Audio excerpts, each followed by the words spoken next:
ओम शांति। 2 अक्टूबर 2023 के बाबा के महावाक्य। मीठे बच्चे, नई दुनिया के लिए बाप तुम्हें सब नई बातें सुनाते, नई मत देते, इसलिए उनकी गतमत न्यारी गाई जाती है। प्रश्न: रहमदिल बाप सभी बच्चों को किस बात में सावधान कर ऊंच तकदीर बना देते हैं? उत्तर: बाबा कहते बच्चे, ऊंच तकदीर बनानी है तो सर्विस करो। अगर खाया और सोया, सर्विस नहीं की तो ऊंची तकदीर नहीं बना सकेंगे। सर्विस के बगैर खाना हराम है, इसलिए बाबा सावधान करते। सारा मदार पढ़ाई पर है। तुम ब्राह्मणों को पढ़ना और पढ़ाना है, सच्ची गीता सुनानी है। बाप को रहम पड़ता है, इसलिए हर बात की रोशनी देते रहते हैं। गीत: जिस दिन से मिले हम तुम। ओम शांति। रूहानी बाप समझाते हैं, जब बच्चों को बेहद का बाप मिलता है तो हर एक बात नई सुनाते हैं, क्योंकि यह बाप नई दुनिया स्थापन करने वाला है।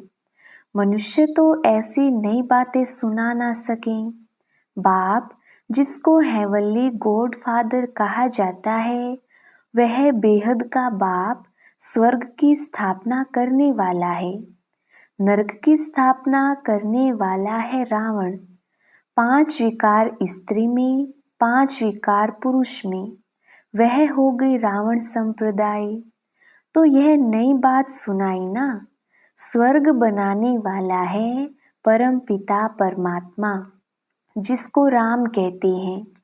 नरक बनाने वाला है रावण, जिसका चित्र बनाकर वर्ष वर्ष जलाते हैं।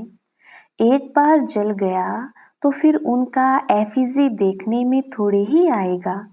वह आत्मा जाकर दूसरा शरीर लेती है, फीचर्स आदि बदल जाते हैं। यह तो रावण के वही फीचर्स वर्ष वर्ष बनाते और जलाते हैं। वास्तव में जैसे निराकार शिव बाबा का कोई फीचर नहीं, वैसे रावण का भी कोई फीचर नहीं। यह रावण तो विकार है। बाप यह समझाते हैं। मनुष्य भक्ति मार्ग में क्या चाहते हैं? भगवान आते ही हैं भक्ति का फल देने व रक्षा करने, क्योंकि भक्ति में दुख बहुत है। सुख है अल्पकाल क्षण भंगुर। भारतवासियों का बिल्कुल दुखी जीवन है। कोई का बच्चा मरा, कोई का देवाला निकला, जीवन तो दुखी रहता है ना। बाप कहते हैं, मैं आता हूँ सभी का जीवन सुखी बनाने। बाप आकर के नई बात बताते हैं, कहते हैं, मैं आया हूँ स्वर्ग की स्थापना करने। वहाँ तुम विकार में नहीं जाएंगे। वह है निर्विकारी राज्य, यह है विकारी राज्य। अगर तुमको स्वर्ग का राज्य चाहिए तो वह बाप ही स्थापन करते हैं। नर्क का राज्य रावण स्थापन करते हैं। तो बाबा पूछते हैं, तुम स्वर्ग में चलेंगे? वैकुंठ की महारानी महाराजा विश्व के मालिक बनेंगे? यह कोई वेद शास्त्र आदि की बातें नहीं है। बाप ऐसे नहीं कहते कि राम राम कहो व दर दर धक्के खाओ, मंदिरों तीर्थों आदि में जाओ व गीता भागवत आदि बैठकर पढ़ो। नहीं, सतयुग में तो शास्त्र होते नहीं। तुम भल कितने भी वेद शास्त्र आदि पढ़ो, यज्ञ जप दान पुण्य आदि करो, यह है ही धक्के खाना। इनसे प्राप्ति कुछ भी नहीं। भक्ति मार्ग में कोई एम ऑब्जेक्ट नहीं है। मैं तुमको स्वर्ग का मालिक बनाने आया हूँ। इस समय सब नरकवासी हैं। अगर कोई को कहो तुम नरकवासी हो तो बिगड़ेंगे। वास्तव में तुम जानते हो, नरक कलयुग को और स्वर्ग सतयुग को कहा जाता है। बाप वैकुंठ की बादशाही ले आई हैं। कहते हैं स्वर्ग का मालिक बनना है तो पवित्र जरूर बनना पड़ेगा। मूल बात सारी पवित्रता की है। कई मनुष्य कहते हैं हम पवित्र तो कभी नहीं रह सकते। अरे तुमको पावन बनाते हैं स्वर्ग में चलने लिए। पहले वापिस शांति धाम में जाकर फिर स्वर्ग में आना है। सभी धर्म वालों को कहते हैं देह को छोड़ अशरीरी बनकर जाना है, इसलिए देह के अभिमान को तोड़ो। मैं क्रिश्चियन हूँ, बौद्धि हूँ, यह सब है देह के धर्म। आत्मा तो स्वीट होम में रहती है। तो अब आप कहते हैं वापिस मुक्ति धाम में चलेंगे, वहां तुम शांति में रहेंगे। बताओ तुम वापिस कैसे चल सकते हो? मुझ बाप को और अपने स्वीट होम को याद करो। देह के सब धर्म छोड़ो। यह मामा है, काका है, चाचा है, इन सब देह के संबंधों को छोड़ो। अपने को देही समझो। मुझे याद करो। बस यह है मेहनत, और मैं कुछ नहीं सुनाता हूँ। शास्त्र आदि जो पढ़े हो वह सब छोड़ो। मैं नई दुनिया के लिए तुमको नई मत देता हूँ। कहा जाता है ना, ईश्वर की गत और मत न्यारी है। गति कहा जाता है मुक्ति को। बाप नई बात सुनाते हैं ना। मनुष्य भी जब सुनते हैं तो कहते हैं यहाँ तो नई बातें हैं, शास्त्रों की कोई बात नहीं। यूं तो है गीता की बात, परंतु मनुष्यों ने गीता को भी खंडन कर दिया है।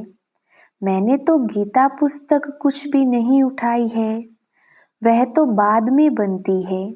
मैं तो तुमको ज्ञान सुनाता हूँ। ऐसे कभी कोई नहीं कहेंगे कि तुम मेरे सिकिलधे बच्चे हो। यह निराकार परमात्मा ही कहते हैं। निराकार आत्माओं से बात करते हैं, आत्मा सुनती है। यह शरीर है ऑर्गन्स। यह बात कभी कोई समझते नहीं। वह मनुष्य मनुष्य को सुनाते हैं, यह परमात्मा बैठ आत्माओं को सुनाते हैं। हम आत्माएं सुनती हैं इन कानों के द्वारा। तुम जानते हो परमपिता परमात्मा बैठ समझाते हैं।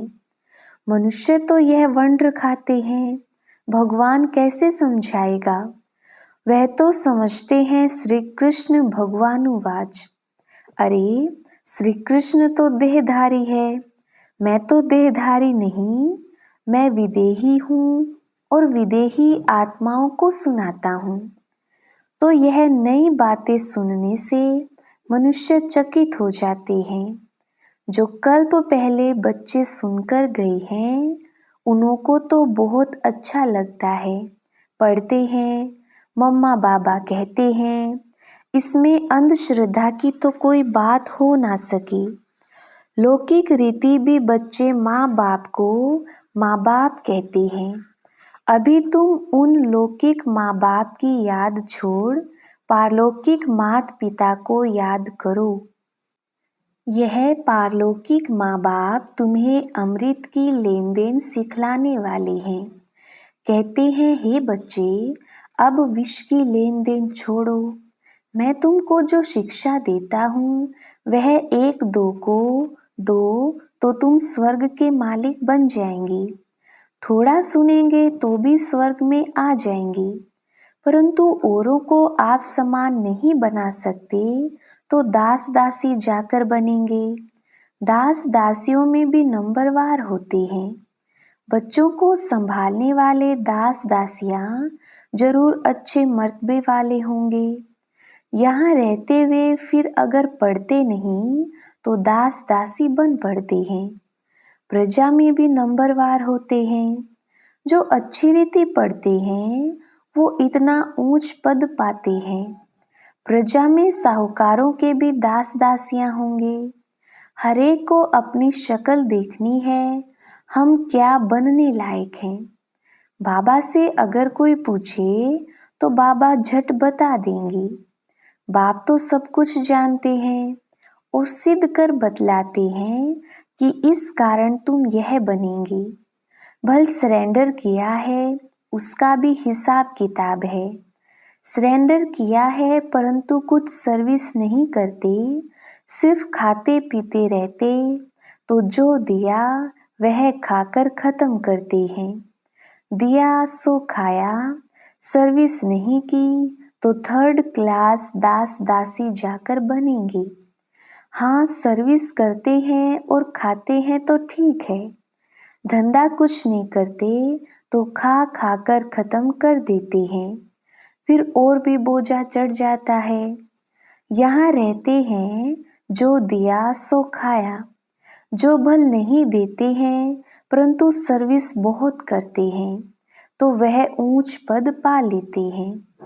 मम्मा ने धन कुछ नहीं दिया परंतु पद बहुत ऊंच पाती है क्योंकि बाबा की रूहानी सर्विस करती है। हिसाब है ना। कईयों को नशा रहता है, हमने तो सब कुछ दिया है, सरेंडर हुए हैं, परंतु खाते भी तो है ना। बाबा मिसाल तो सब बताते हैं, सर्विस नहीं की, खाया और खलास किया। कहते हैं ना, जिन सोया तिन खोया। 8 घंटा सर्विस करने बिगर खाना हराम है। खाते रहेंगे तो जमा कुछ नहीं होगा, फिर सर्विस करनी पड़ेगी। बाप को तो सब बतलाना पड़ता है ना। जो कोई ऐसे नहीं कहे कि हमको बतलाया क्यों नहीं। बाबा ने सब कुछ दिया और फिर सर्विस भी करते रहते हैं तो ऊंच पद भी है। सरेंडर हुए और बैठ खाया, सर्विस नहीं की तो क्या बनेगा। श्रीमत पर चलते नहीं। बाबा खास समझा रहे हैं, ऐसे नहीं कि पिछाड़ी को कहे कि हमारा पद ऐसा क्यों हुआ। तो बाप समझाते हैं, सर्विस ना करना, मुफ्त में खाना, उसका नतीजा कल्प कल्पांतर का यह हो जाएगा। इसलिए बाबा सावधान करते हैं। समझना चाहिए, कल्प कल्पांतर के लिए हमारा पद भ्रष्ट हो जाएगा। बाबा को रहम पड़ता है, इसलिए हर बात की रोशनी देते हैं। सर्विस नहीं करेंगे तो ऊंच पद नहीं पा सकेंगे। जो गृहस्थ व्यवहार में रहते सर्विस करते हैं उनका पद बहुत ऊंच है। सारा मदार पढ़ाई और पढ़ाने पर है। तुम ब्राह्मण हो, तुमको सच्ची गीता सुनानी है। वह तो कच्छ में कुरम उठाते हैं, तुम्हारे कच्छ में कुछ नहीं, तुम हो सच्चे ब्राह्मण। तुमको सच सुनाना है, सच्ची प्राप्ति करानी है, और सबने घाटा ही दिलाया है, इसलिए लिखा जाता है वह सब झूठ है। बाबा सच सुनाकर सचखंड का मालिक बनाते हैं। यह तो समझने की बात है। विश्व का मालिक बनना कम बात है क्या। सेंसिबल बच्चे जो होंगे वह तो प्लान बनाते रहेंगे, हम सोने की ईंटों का ऐसे ऐसे मकान बनाएंगे, यह करेंगे। साहूकार का बच्चा जैसे बड़ा होता जाएगा तो उनके ख्यालात चलेंगे, हम ऐसे करेंगे, यह बनाएंगे। तुम भी भविष्य में प्रिंस बनते हो तो शौक होगा ना, हम ऐसे ऐसे महल बनाएंगे जो और कोई का नहीं होगा। यह ख्यालात उनके चलेंगे जो अच्छी रीति पढ़कर पढ़ाते हैं। बादशाही तो होगी ना, तो बुद्धि में यह ख्यालात चलनी चाहिए, हम कितने नंबर से पास होंगे। बड़ा भारी स्कूल है, इसमें लाखों करोड़ों पढ़ेंगे, ढेर आएंगे। ये सब बातें बाप ही बैठ समझाते हैं। भगवान एक है, उनको ही मात पिता कहते हैं, वह आकर एडॉप्ट करते हैं। कितनी गुह्य बातें हैं। यह नया स्कूल है, नया पढ़ाने वाला है, कितना अच्छी रीति समझाते हैं। झोली उनकी भरेगी जो लायक होंगे, बाप को याद करेंगे। माँ बाप को कभी कोई भूलता नहीं है, फिर संगम युगी बच्चे बाप को भूल कैसे सकते हैं। अच्छा, दुनिया धमचक्र में है और तुम बच्चे चुप हो। चुप में है शांति और शांति में है सुख। तुम जानते हो मुक्ति के बाद फिर है जीवन मुक्ति। तुम बच्चों को सिर्फ 2 अक्षर याद हैं, अलफ अल्लाह और बे बादशाही। सिर्फ एक अलफ को याद करने से बादशाही मिल गई। बाकी क्या बचा? बाकी रही छाछ। अलफ मिला गोया मक्खन मिला, बाकी सब है छाछ। ऐसे है ना? हम चुप रहते हैं, जानते हैं चुप रहकर हम श्रीमत पर चलते हैं। परंतु वंडर यह है कि बच्चे अलफ को भी पूरा याद नहीं करते, भूल जाते हैं। माया तूफान लाती है। बाप भी कहते हैं मन मना भव मध्याजी भव। गीता में अक्षर है, तो तुमको गीता वालों से अर्थ पूछना चाहिए कि मन मना भव मध्याजी भव का अर्थ क्या है। बाप कहते हैं मुझे याद करो तो तुमको बादशाही मिलेगी। सब देह के धर्म छोड़ देही बन जाओ और बाप को याद करो तो बादशाही मिलेगी।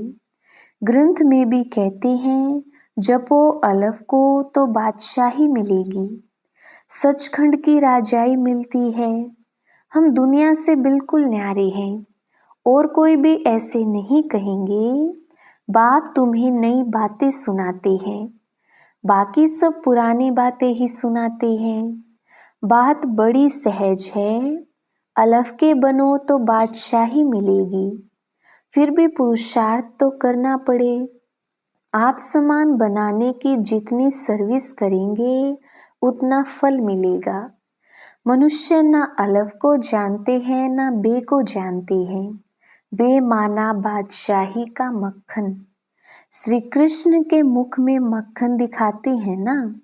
जरूर स्वर्ग की स्थापना करने वाले ने ही बादशाही दी होगी। अच्छा, मीठे मीठे सिकिलधे बच्चों प्रति मात पिता बाप दादा का याद प्यार और गुड मॉर्निंग। रूहानी बाप की रूहानी बच्चों को नमस्ते। हम रूहानी बच्चों की रूहानी बाप दादा को याद प्यार गुड मॉर्निंग और नमस्ते जी। धारणा के लिए मुख्य सार। पहला पॉइंट, वापिस स्वीट होम घर जाना है, इसलिए देह के धर्मों और संबंधों को भूल स्वयं को देही समझना है। इसी अभ्यास में रहना है। दूसरा पॉइंट, बाप की जो शिक्षाएं मिली हैं वह दूसरों को देनी है। आप समान बनाना है। 8 घंटे सर्विस जरूर करनी है। वरदान, शुद्ध फीलिंग द्वारा फ्लू की बीमारी को खत्म कर वरदानों से पलने वाले सफलता मूर्त भव। विस्तार, सभी बच्चों को बाप दादा की श्रेष्ठ मत है, बच्चे सदा शुद्ध फीलिंग में रहो। मैं सर्वश्रेष्ठ अर्थात कोटों में कोई आत्मा हूँ। मैं देव आत्मा हूँ, महान आत्मा, विशेष पाठधारी आत्मा हूँ। इस फीलिंग में रहो तो व्यर्थ फीलिंग का फ्लू नहीं आ सकता। जहाँ यह शुद्ध फीलिंग है वहाँ अशुद्ध फीलिंग नहीं हो सकती। इससे फ्लू की बीमारी से अर्थात मेहनत से बच जाएंगे और सदा स्वयं को ऐसा अनुभव करेंगे कि हम वरदानों से पल रहे हैं, सेवा में सफलता पा रहे हैं। स्लोगन, संगमयुगी मर्यादा पुरुषोत्तम बनना, यही ब्राह्मण जीवन का श्रेष्ठ लक्ष्य है। अच्छा, ओम शांति।